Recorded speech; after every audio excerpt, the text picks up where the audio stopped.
mahasiswa dari Stikes Muhammadiyah Ciamis. Di sini saya ingin memberi sedikit penyuluhan tentang pencegahan dan penyalahgunaan narkoba atau NARCA. Pasti sudah tidak asing lagi ya dengan narkoba. Apakah ada yang sudah tahu pengertian NARCA atau narkoba? Belum. Oke, kalau begitu kita lanjutkan saja.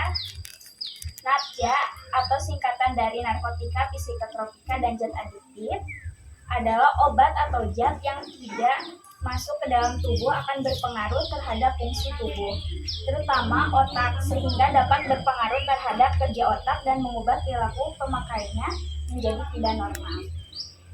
Nah, itu pengertian dari NARCA atau narkoba. Di Indonesia, pengguna narkoba di tahun 2015 sudah 5 juta orang. Narkoba satu kematian sebanyak 14.000 jiwa per tahun. Setiap harinya 40 orang meninggal dunia akibat narkoba. Sampai sini ada yang mau bertanya atau ada yang kurang jelas? Lanjut. Definisi NARCA. Narkotika menyebabkan penurunan atau perubahan kesadaran dan menghilangkan atau mengurangi rasa nyeri. Nah, narkotika terbagi menjadi 3 golongan. Yang pertama, hanya untuk pengembangan efek, tidak untuk terapi, berpotensi sangat tinggi ketergantungan. Narkotika golongan 1 ini yaitu opium, kokain, ganja, heroin, LSD, ekstasi, sabu, dan katinona. Golongan 2 narkotika untuk pengobatan, pilihan terakhir terapi untuk pengembangan efek, potensi tinggi ketergantungan. Jenis-jenis golongan 2 yaitu ada morfin, petidin, metadon, dan fentanyl. Golongan 3 banyak digunakan untuk pengobatan pengembangan efek, potensi ringan ketergantungan. Jenis-jenis golongan 3 yaitu kodein. Ada yang mau ditanyakan dulu? Enggak lah.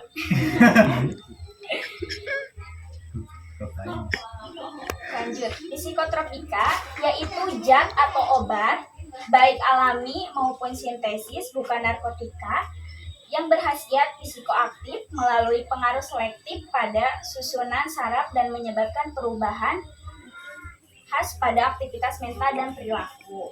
Nah, jenis-jenis psikotropika dibagi menjadi 4 golongan, yaitu golongan 1 LSD, katinona, golongan 2 ada ekstasi dan sabu, golongan 3 ada amorbarbital dan metobarbital, golongan 5 ada amfetamin, diazepam, dan fenobarbital. Nah, itu jenis-jenis psikotropika. Yang terakhir ada zat adiktif, yaitu bahan lain bukan narkotika atau psikotropika yang penggunaannya dapat menimbulkan ketergantungan. Contohnya seperti alkohol, thinner, cat, lem, kafein, dan nikotin. Nah, alkohol juga memiliki jenis-jenis kadar, yaitu ada 3. Golongan 1, kadar etanol 1-5%, contohnya bir.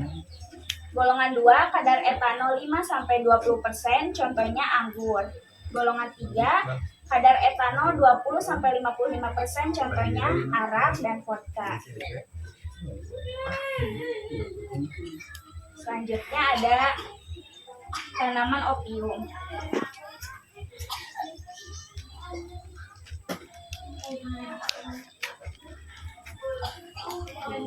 Nah, ini seperti ini tanaman opium. Opium adalah getah atau bahan baku narkotika yang diperoleh dari buah candu yang belum matang disuling menjadi morfin, kodein, dan heroin. Dan penghilang rasa nyeri, obat anti batuk, dan diare.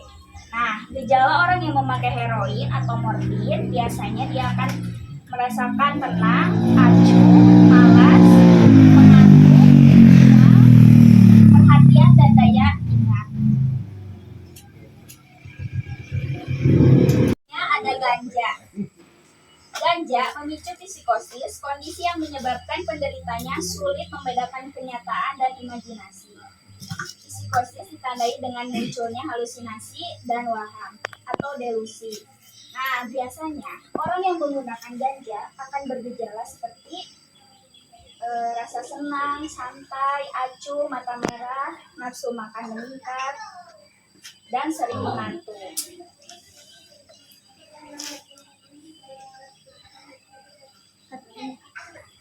Selanjutnya ada amfetamin, sabu atau ekstasi. Nah, biasanya orang yang memakai sabu atau ekstasi, dia akan bergejala seperti kewaspadaan meningkat, bergairah, rasa senang, bahagia, insomnia, dan hilang nafsu makan. Yang terakhir ada kokain. Nah, orang yang menggunakan kokain biasanya dia akan bergejala seperti gelisah, denyut nadi meningkat, euforia, banyak bicara, penyumbatan pembuluh darah, dan distonia. Nah, sebelum kita lanjutkan, apakah ada yang mau bertanya dulu Tidak. mengenai kokain, sabu?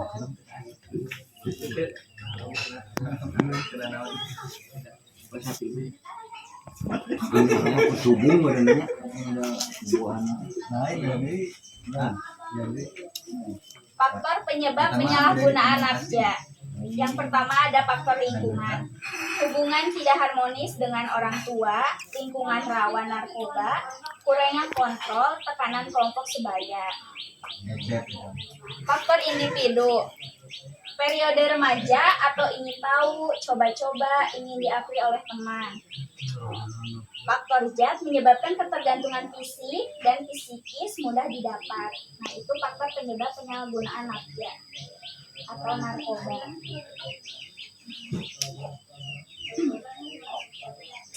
Mengapa remaja mudah menyalahgunakan nafsa? Yang pertama, mudah dipengaruhi teman. Remaja masih memiliki jiwa yang labil dan masih mencari jati diri sehingga mudah dipengaruhi dan ikut-ikutan teman. Yang kedua, rasa ingin tahu yang tinggi. Remaja suka mencoba-coba hal yang baru termasuk yang membahayakan dirinya sendiri.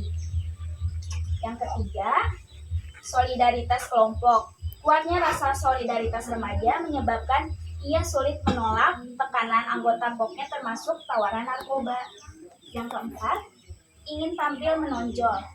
Biasanya, remaja sering mencari perhatian dengan harapan terlihat berani, percaya diri, dan tampil beda. Yang kelima, menghilangkan rasa bosan. Remaja sering menganggap narkoba dapat menyelesaikan masalah-masalah yang dihadapinya. Yang keenam, keinginan memberontak sebagai remaja menggunakan narkoba sebagai reaksi pemberontak terhadap kekuasaan orang tua.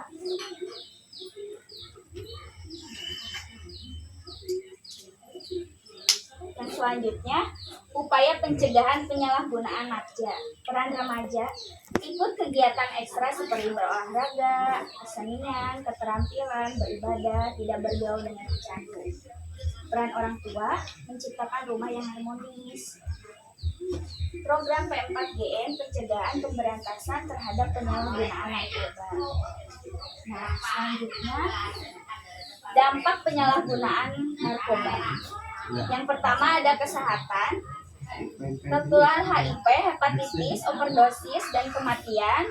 Yang kedua ada sosial, sering bertengkar, berbuat kriminal. Yang ketiga ekonomi, uang habis.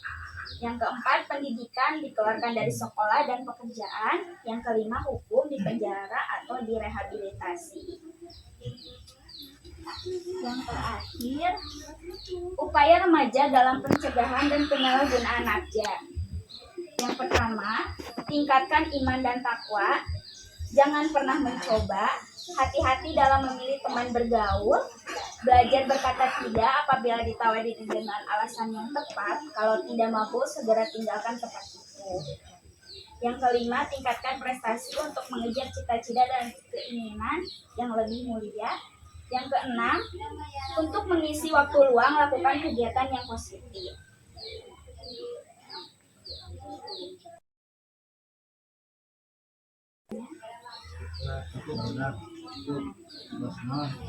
Masuk nah masuk gitu ya